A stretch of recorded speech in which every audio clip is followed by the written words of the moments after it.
Hi friends, welcome back to நிதி பயணம். Friends, இன்றைக்கான வீடியோ என்னென்னு பார்த்தீங்கன்னா, உங்களுக்கு இன்கம் டேக்ஸ் டிபார்ட்மெண்ட்டில் இருந்தோ அல்லது ஜிஎஸ்டி டிபார்ட்மெண்ட்டில் இருந்தோ உங்களுக்கு ஒரு நோட்டீஸ் வந்துடுது. ஸோ அந்த நோட்டீஸை நீங்கள் என்ன பண்ணணும், என்ன பண்ணினால் அந்த பிரச்சனையில் இருந்து தப்பிக்கலாம் அப்படிங்கிறது தான் இந்த வீடியோ ஃப்ரெண்ட்ஸ். இப்போ இந்த வீடியோக்குள்ளே போகிறதுக்கு முன்னாடி ஒரு கதை, உண்மை கதை அப்படின்னு வச்சுக்கோங்க. என்னுடைய அப்பாவினுடைய க்ளோஸ் ஃப்ரெண்டு, அவர் என்ன பிஸ்னஸ் பண்ணுறாரு அப்படின்னு பார்த்தீங்கன்னா, ஒரு ஆர்டிஓ ஆஃபீஸில் ஒரு புரோக்கர் மாதிரி வச்சுக்கோங்க. இது இப்போ நடந்த கதை இல்லை, கிட்டத்தட்ட ஒரு 2011-12 அவருக்கு நடந்த சிக்கல். இப்போ ஒரு லாரிக்கு ஒரு இன்சூரன்ஸ் கட்டணும் அப்படின்னா, இவர் கையில் இன்சூரன்ஸ் அமௌண்ட் ஒரு 45,000 வருதுன்னா 45,000 இவர் கையில் கொடுத்துருவாங்க. அந்த 45,000த்தில் இவர் ஒரு 1000 ரூபா கமிஷன் அப்படின்றத எடுத்துக்கிட்டு ஒரு இன்சூரன்ஸ் கட்டி கொடுப்பாரு. 44,000 இன்சூரன்ஸ்னால் 44,000 கட்டி கொடுப்பாரு. அது போக ஒரு லாரி எஃப்சி பண்ணணும் அப்படின்னா, எஃப்சிக்கு ஒரு 20,000 ஆகுது அப்படின்னா, இவர் ஒரு 21,000 22,000 அப்படின்றது வாங்கிக்கிட்டு திருப்பி அதை டிபார்ட்மெண்ட்டுக்கே தான் கட்டுறாரு. இன்சூரன்ஸ்னால் இன்சூரன்ஸ் கம்பெனி கட்டுறாரு, இல்லைன்னா ஆர்டிஓ ஆஃபீஸு. ஸோ எல்லாமே ஆன்லைனில் தான் கட்டிடுறாரு. ஸோ இவருடைய கமிஷன் எடுத்துக்கிட்டால் 1000 ரூபா 2000 இதுதான் பார்த்திங்கன்னா இவருடைய பிஸ்னஸ். அந்த மாதிரி இவருக்கு என்ன ஆயிடுச்சுன்னு பார்த்தீங்கன்னா, 2011 ஒரு 15 லட்ச ரூபா அக்கௌண்ட்டில் டெபாசிட் ஆகிடுதுங்க. கொண்டு போய் பார்ட்டி கொடுக்குற காசை கொண்டு போய் அக்கௌண்ட்டில் கட்டிடுறாரு. அக்கௌண்ட்டு கட்டி, ஏன்னா 11-12 பார்த்தீங்கன்னா ஆர்டிஓ ஆஃபீஸ் அப்படின்ற டிபார்ட்மெண்ட் ஆன்லைன் ஆகிடுச்சு. ஸோ ஆன்லைனில் இருந்து தான் அமௌண்ட்டு பே பண்ணணுன்றதுனால இவர் கேஷாக வாங்கி கட்டிடுறாரு, அக்கௌண்ட்டில் கட்டிட்டு ஆன்லைன் பேமெண்ட் பண்ணிடுறாரு. ஸோ இதை டிபார்ட்மெண்ட் என்ன பண்ணுறாங்கன்னா, ஒரு 2017-18 அவருக்கு ஒரு நோட்டீஸ் அனுப்பிடுறாங்க. அந்த நோட்டீஸில் என்னென்னு பார்த்தீங்கன்னா, உங்கள் அக்கௌண்ட்டில் 15 லட்ச ரூபா டெபாசிட் பண்ணியிருக்கீங்க, இதுக்கான சோர்ஸு எங்கேருந்து வந்துச்சு அப்படின்றது நோட்டீஸு. ஓகேங்களா? ஸோ இவர் ப்ராப்பராக பேங்க் ஸ்டேட்மெண்ட்டை வச்சு அந்த ஏஓக்கிட்ட போய் கொடுத்துருந்தாருன்னா இந்த பிரச்சனை அந்த இடத்துலையே ஒரு 3 to 6 மாதத்தில் முடிஞ்சிருக்கும். பட் இவருக்கு என்ன பண்ணிட்டான்னு பார்த்தீங்கன்னா, அவருடைய ஃப்ரெண்ட் சர்க்கிளில் இருக்கிறவங்க என்ன சொல்லிட்டான்னா, அதெல்லாம் பொழப்புலடா, இன்கம் டேக்ஸுக்கெலாம் என்ன பொழப்பு, அதெல்லாம் தூக்கி போட்டு போய் ஆவற வேலையை போகிற இதை ஏதோ ஒரு நோட்டீஸ் அனுப்பிட்டு இருப்பாங்க, எனக்கு கூட இப்படி தான் நோட்டீஸ் வந்துச்சு, அது தூக்கி போட்டு அதெல்லாம் ஒன்றும் பிரச்சனை இல்லை அப்படின்னு சொல்லிட்டாரு. இவர் இது என்ன பண்ணிட்டாருன்னா, ஓகே சும்மா இப்படி தான் அனுப்பிட்டு இருப்பாங்க போல் அப்படின்றது தூக்கி போட்டு போயிட்டார்.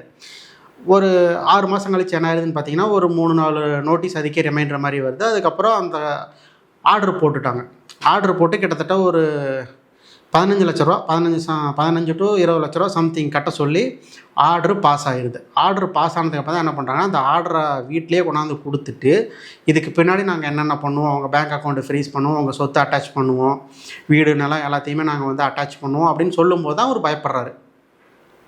அந்த டைமில் என்ன பண்ணுறாருன்னா, எங்கள் வீட்டுக்கு வராரு. வீட்டுக்கு வரும்போது இந்த மாதிரி பிரச்சனை சொல்கிறாரு.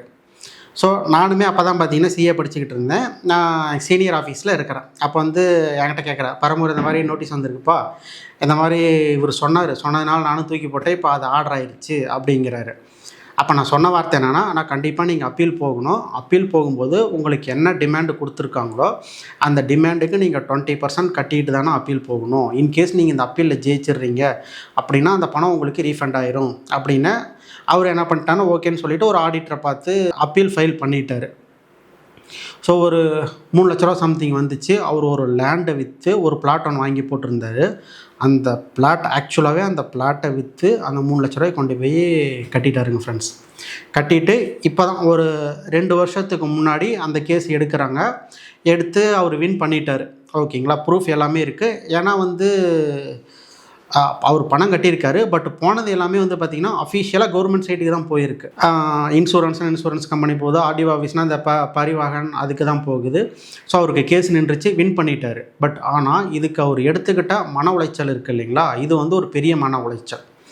கிட்டத்தட்ட 2017 இருந்து 2023 வரைக்கும் போராடி இருக்காரு. கேஸில் வின் பண்ணிட்டார். ஆர்டர் ட்ராப் ஆயிடுச்சு. ஆனால் அவர் கட்டினாருங்களா 3 லட்ச ரூபா, இன்னமும் அந்த பணம் ரீஃபண்ட் ஆகலை. ஸோ அது என்றைக்கு வருன்றது தெரியாது. ஸோ டிபார்ட்மெண்ட்டு ரிலீஸ் பண்ணுற அன்னைக்கு தான் அந்த பணம் அவர் கைக்கு வரும். ஸோ இதுவே அவருடைய நண்பர் சொன்னதை கேட்காம போயிருந்தாருன்னா இது ஒரு 2 to 3 மாதத்தில், மேக்ஸிமம் ஒரு 3 மாதத்தில் முடிய வேண்டிய பிரச்சனை. ஸோ இந்த மாதிரி உங்களுக்கு ஒரு நோட்டீஸ் வருது அப்படின்னா கண்டிப்பாக யாரோ ஒரு ஆடிட்டரை வச்சு கன்சர்ன் ஆஃபீஸில் போய் கண்டிப்பாக ரிப்ளை கொடுங்க, விட்டுறாதீங்க. இன்கேஸ் விட்டுட்டீங்க, ஜிஎஸ்டி டிபார்ட்மெண்ட்டுமே அதே தாங்க. உங்களுக்கு 3 ரிமைண்டர் ஒரு நோட்டீஸ் வருது, அதுக்கப்புறம் ஒரு 3 ரிமைண்டர் போடுவாங்க. இது எல்லாத்தையுமே விட்டுட்டிங்கன்னா அவ்வளோதான், ஆர்டர் ஆயிரும். ஆர்டர் ஆயிடுச்சு அப்படின்னா அதுக்கு மேலே அந்த ஆர்டரை வந்து பார்த்திங்கன்னா அந்த கன்சர்ன் ஆஃபீஸர் கை வைக்க மாட்டாங்க. ஸோ அந்த ஆர்டரை கேன்சல் பண்ண முடியாது. நீங்கள் அதுக்கு கேன்சல் பண்ணால் என்ன பண்ணால் நீங்கள் அப்பீல் போகணும். ஒருவேளை அப்பீலும் ரிஜெக்ட் ஆகிடுது, உங்களுக்கு ஃபேவராக இல்லைன்னா நீங்கள் ஹைகோர்ட்டுக்கு போகணும். ஹைகோர்ட்டுக்கு போனாலும் ஹைகோர்ட் அந்த பிரச்சனையை தீர்த்து வைக்காதுங்க. ஓகேங்களா? ஸோ திருப்பி கன்சர்ன் ஆஃபீஸ்க்கு தான் அனுப்புவாங்க. திருப்பி நீங்கள் அதே ஆஃபீஸரை தான் வந்து பார்க்கணும். ஸோ நீங்கள் அந்த ஆஃபீஸர்கிட்ட பேசி எக்ஸ்பிளைன் பண்ணி அதுக்கப்புறம் தான் அந்த பிரச்சனையை முடிக்க முடியும். நீங்கள் இதுக்கு நடுவில் வந்து பார்த்திங்கன்னா 20% நீங்கள் ப்ரீ டெபாசிட் கட்டிட்டு தான் ஹைகோர்ட்டுக்கோ அப்பீலுக்கோ போக முடியும். உங்களுக்கு லாயர் ஃபீஸ் இருக்குது. லாயர் ஃபீஸ் அப்படிங்கிறதே ஒரு 30,000, 40,000, 50,000, 60,000 சிட்டியை பொறுத்து வருது. ஸோ நீங்கள் இத்தனை செலவையும் பண்ணிட்டு வந்தாலும் கோர்ட்டு தீர்த்து வைக்குமானா கோர்ட்டு தீர்த்து வைக்காது. கன்சர்ன் ஆஃபீஸருக்கு தான் டைரெக்ஷன் கொடுப்பாங்க. நீங்கள் திருப்பி இந்த நோட்டீஸை பாருங்கள் அப்படின்ட்டு திருப்பி நீங்கள் அதே ஆஃபீஸர்கிட்ட தான் நீங்கள் வந்து டீல் பண்ணி ஆகணும். ஸோ நீங்கள் அதுக்காக என்ன பண்ணலான்னா ஆரம்பத்துலேயே ஒரு நோட்டீஸ் வரும்போது நோட்டீஸ் லெவல்லையே நீங்கள் தீர்த்துக்கிறது தான் பார்த்திங்கன்னா அதிகபட்சம் உத்தமம். நோட்டீஸ் பீரியட் விட்டுட்டிங்க, ஒன்ஸ் ஆர்டர் ஆயிடுச்சு அப்படின்னா அது பார்த்திங்கன்னா பெரிய தலைவலி. ஸோ பார்த்துக்கோங்க, ஒரு நோட்டீஸ் வருதுன்னா நோட்டீஸ் லெவல்லையே முடிச்சுக்கோங்க. மேற்கொண்டு அதை பெருசாக விட்டுறாதீங்க. உங்களுடைய நிம்மதி பெருசாக பாதிக்கப்படும், மன உளைச்சலுக்கு ஆளாகுவீங்க. பணம் நீங்கள் செலவு பண்ணி ஆகணும். 20% ப்ரீ டெபாசிட் கட்டாமல் நீங்கள் எங்கேயுமே உங்கள் பிரச்சனையை கொண்டு போய் சொல்ல முடியாது. அப்பீல்லையோ கோர்ட்லேயோ சொல்ல முடியாது. இதுதான் ஃப்ரெண்ட்ஸ் இந்த வீடியோ. இதில் ஏதாச்சும் டவுட் இருக்குது அப்படின்னா கண்டிப்பாக கால் பண்ணுங்கள். ஜிஎஸ்டியாக இருந்தாலும் சரி, இன்கம் டேக்ஸாக இருந்தாலும் சரி, நம்ம நோட்டீஸ்க்கு ரிப்ளை கொடுக்குறோம், அப்பீலும் ஃபைல் பண்ணுறோம். ரெண்டுலேயுமே ஜிஎஸ்டிலையும் அப்பீல் ஃபைல் பண்ணுறோம், இன்கம் டேக்ஸ்லேயும் அப்பீல் ஃபைல் பண்ணுறோம். இது சம்மந்தமாக ஏதாச்சும் ஹெல்ப் வேணும் அப்படின்னா கண்டிப்பாக கமெண்ட்டில் சொல்லுங்கள். ப்ளஸ் நான் உங்களுக்கு கீழே வாட்ஸ்அப் நம்பருமே போடுறேன், அதில் டிஎம் பண்ணுங்கள். கண்டிப்பாக நம்ம அதை பற்றி பேசுவோம். ஓகேங்களா? ஓகே ஃப்ரெண்ட்ஸ், நாளைக்கு வேறு ஒரு வீடியோவில் இதே மாதிரி ப்ராக்டிக்கல் டிப்ஸ் பார்ப்போம். Okay, tata, bye bye, see you.